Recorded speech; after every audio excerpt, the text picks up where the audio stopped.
There it was again, closer this time. That thing with the white, blonde, raggedy hair. Its eyes piercing through the darkness like they were pulling at my very soul. I couldn't scream, couldn't even breathe, as it stared down from the edge of my roof, just inches from the window. My heart hammered in my chest, a cold sweat breaking out across my skin. And then the clapping started once more. This story comes from Reddit user. Everything you're about to hear actually happened to them. Or so they claim. I've always been the type who sleeps with the window cracked open and the curtains pulled back. Fresh air helps me drift off, you know? I've never been one to worry about what might be lurking outside in the night. My little house is tucked away in a quiet neighborhood. Nothing fancy, just cozy enough for me. But lately, things have changed. It started a few weeks ago.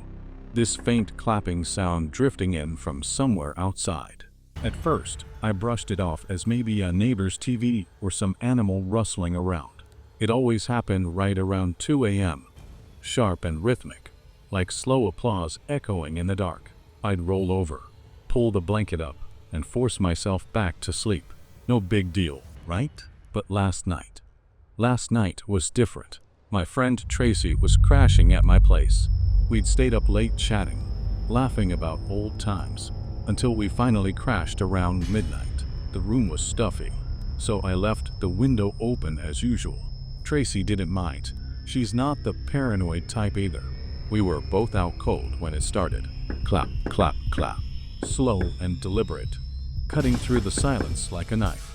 I bolted upright, my pulse already quickening. "You hear that?" I whispered, my voice barely above a breath. Tracy nodded, her eyes wide in the dim glow from my phone screen. It was exactly 2 a.m. The air felt heavier now, thicker, with a faint chill seeping in that hadn't been there before. My skin prickled, like someone was watching us, feeling a surge of false bravery. You know, the kind that comes from not being alone. We decided to check it out. I grabbed my phone, flicked on the flashlight, and leaned out the window. The beam swept across my small backyard. The overgrown grass, the fence shadowed by trees, the empty patio. Nothing, not a soul, not even a stray cat. The clapping had stopped the second I looked, leaving only the distant hum of crickets. Probably just the wind or something, I muttered, trying to convince myself more than her. We settled back into bed, the sheets feeling colder against my legs. My heart was still racing, a tight knot forming in my stomach. We lay there in silence, staring at the ceiling, waiting. And then it started again. Clap, clap, clap. Louder this time, closer. My breath caught in my throat. That's when I saw it. Something shifted in the corner of my eye, up above the window. My house is old and quirky. The bedroom's on the second floor, with this weird overhang where the roof juts out just a bit. There's a small gap between the window frame and the roof's edge, close enough that if you stretched, you could almost touch it. And there, sprawled flat across that overhang, was something. Not a person, not exactly. It was lying there, peering down at us. I froze, my blood turning to ice. Tracy gasped softly beside me, her hand gripping my arm so tight it hurt. Those eyes. God, those eyes. They were locked on us, unblinking, like black voids sucking in the light.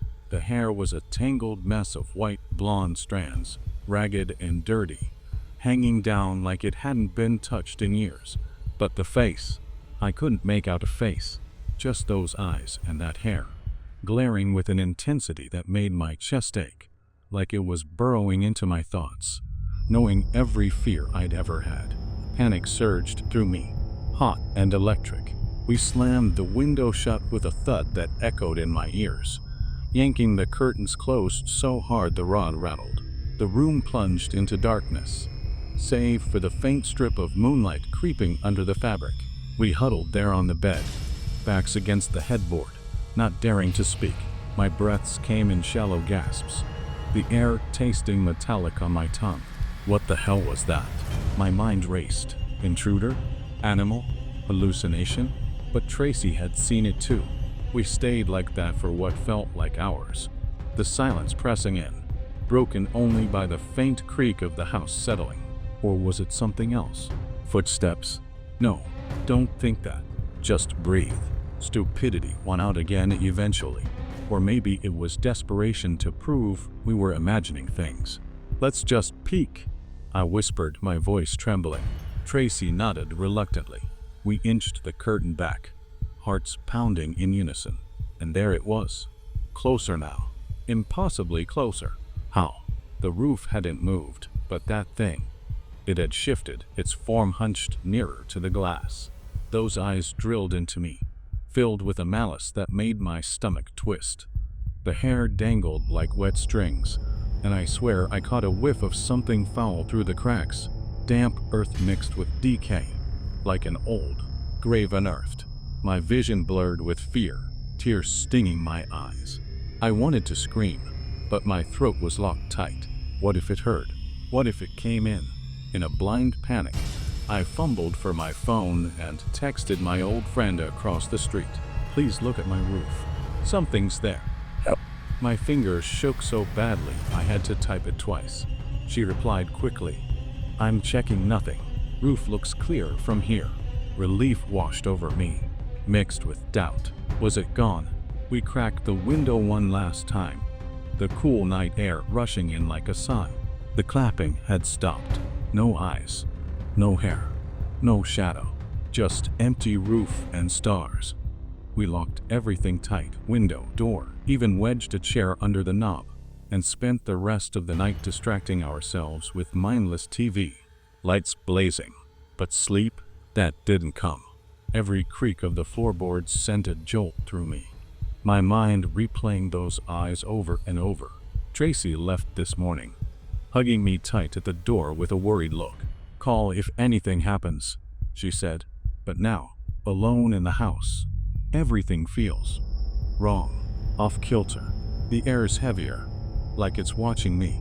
I've heard creaking all day, slow, deliberate, like footsteps pacing above me in the attic. Doors I swear I closed are cracking open on their own, just a sliver, enough to make my skin crawl. And my nose, it won't stop bleeding. Random drips, warm and coppery, staining my shirt without warning. I've locked every door, every window, drawn every curtain. The house feels smaller, the walls closing in. My chest is tight with dread, a constant hum of anxiety buzzing in my veins. What was that thing? A person? Something else? Has it been there all along, clapping to lure me out? I don't know if I can stay here tonight. If anyone's gone through something like this, please tell me. I need to know I'm not losing my mind.